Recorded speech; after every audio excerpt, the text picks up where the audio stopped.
Mike Davis joins us now. He's the founder and president of the Article 3 Project, a former chief counsel for nominations to the Senate Judiciary, Chairman Chuck Grassley, and he's here. Hello, Mike. Good to talk to you again, sir. Thank you for having me on. Give us a sense of how meaningful all of this news is and how you're interpreting it. Yeah, so it's just an amazing coincidence to me that the Biden Justice Department, along with Senate Judiciary Democrats, have decided to simultaneously, magically open several investigations on Trump. And this is based upon events that have occurred nearly 2 years ago, and it's just in time to influence the 2022 midterm elections because Biden can't run on his disastrous record, including 8.3% inflation that we saw today, near record gas prices, rolling blackouts, out of control crime, the woke indoctrination of kids, war and chaos. And so I guess Biden is going to go to a failed third world Marxist dictator's playbook here and just try to punish his political enemies through lawfare, the legal process. It's unbelievable.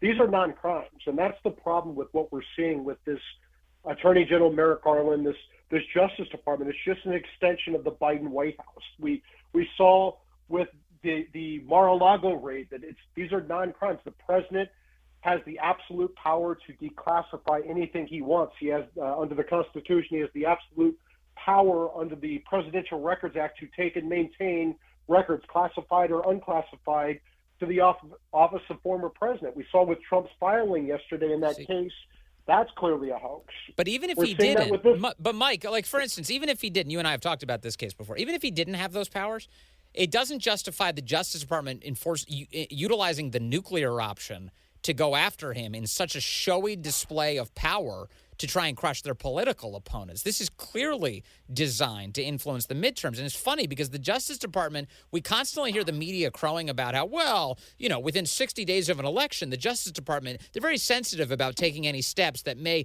influence how people vote in the election. They don't want to get involved in elections. Really? Because at this point, we are within 60 days of the midterms, and here they are raiding, seizing phones from, subpoenaing anybody who even voted for the last president. Yeah, and we also know that the federal investigation into Hunter Biden in Delaware is sitting in Main Justice. We saw news reports of that. They have clear evidence that Hunter Biden had foreign corruption on his computer. They have clear evidence of tax fraud. They have clear evidence of improper application for a firearm. They have clear evidence, and that's sitting at Main Justice, yet they're sicking the Justice Department dogs after every Trump supporter. I mean, it's not just Trump anymore. It's not just his top aides like we saw with Mark Meadows and Pat Cipollone and Steve Bannon and Peter Navarro. Now they're going after his supporters, and there's no legal basis to do this. So let's just play along with their hypothetical that these people thought the election was stolen and they questioned the election. That's not a crime. Even if you think someone's wrong or crazy to question the election, that doesn't make it a crime. It's only a crime. Go ahead. No. Finish that thought first. Go ahead. I was going to say it's only questioning elections is only a crime in failed third world Marxist hellholes. So they say Tucker Carlson obtained at least one subpoena that indicated what Merrick Garland was seeking, and it included people who made claims that an alternate slate of electors might be utilized in deciding who actually won the presidential election. Now, if somebody was to make a claim like that, would that be unlawful or illegal, unconstitutional? Not at all, and it's protected by the First Amendment.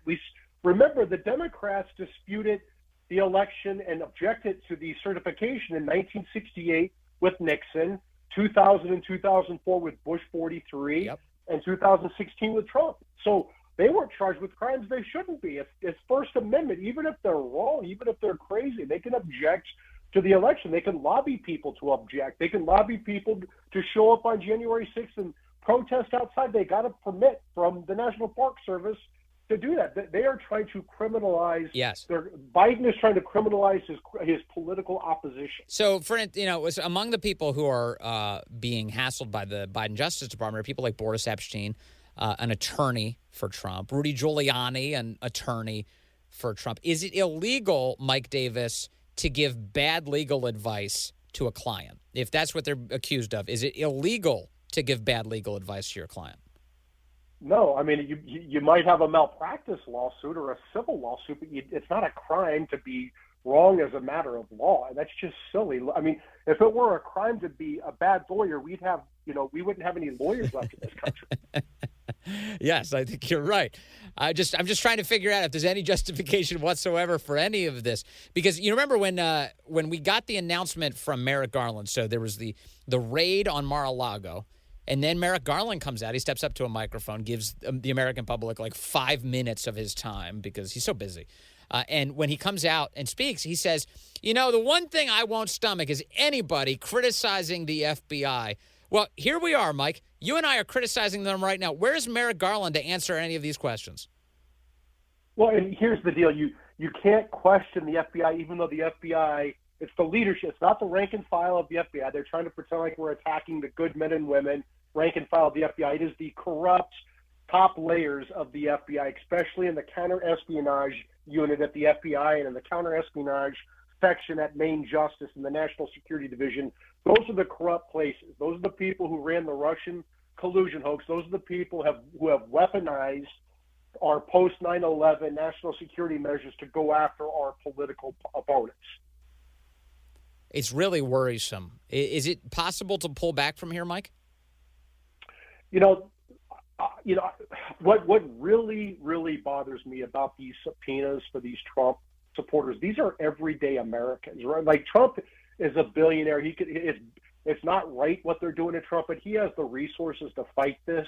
His top political aide, sure, it's not right to go after them, but they have the resources to fight this. Right. Now they're going after Trump supporters after Biden gave that heinous, demonic speech where he essentially accused 74 million people who voted for Trump of being dangerous.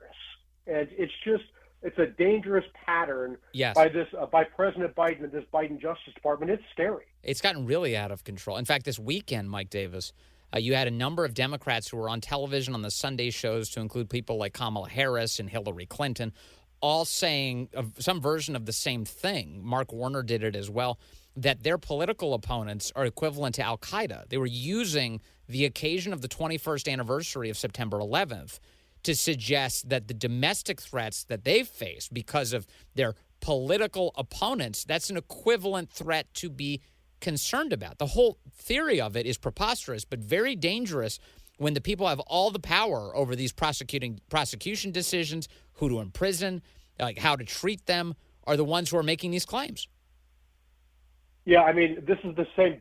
Let's look at the Democrats' base, the BLM, Antifa, abortion industry base that destroyed American cities, caused billions in damage, killed dozens of people, attacked the federal courthouse on a nightly basis, attacked the Trump White House where they had to evacuate him to a bunker. I mean, these people are not exactly mostly peaceful protesters, yet if, some misguided goofballs and grandmas show up and take selfies on the Senate floor, even if they don't even trespass, if they're just outside, peacefully outside, they're being harassed now. Well, sure. And in Las Vegas, just a week ago, we had an elected Democrat stab a reporter to death for his critical coverage of that Democrat. That story got memory hold about as quickly as you could possibly do it. And the party affiliation, boy, you got to search hard for that.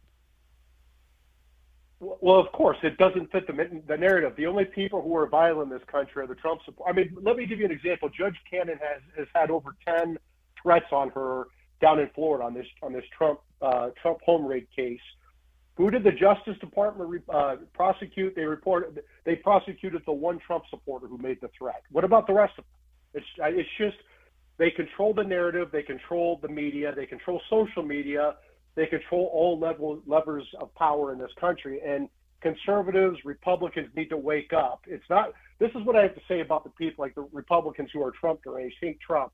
This is not going away if Trump goes away. Look what just happened to Bill Barr. Bill Barr was the Democrats' favorite Republican last week when he was trashing President Trump.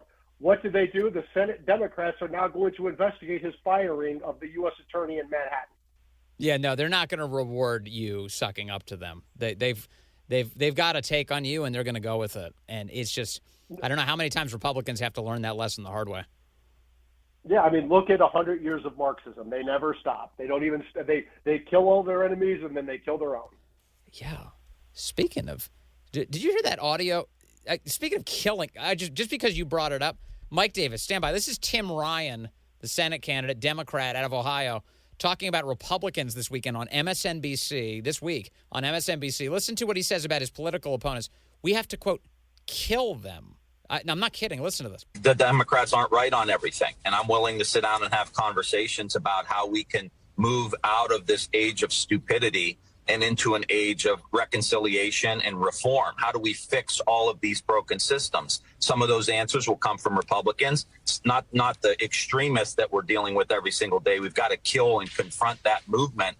But working with normal mainstream Republicans, I think that's going to be really, really important. A generous interpretation of those words would be that we just have to stop that movement, whatever it is. But look, this is the same group of people, Mike Davis, who tone police everything. So you get a Democrat, an elected Democrat out there saying, we have to kill that movement, and some deranged people who might hear it. Boy, that's kind of dangerous on national television.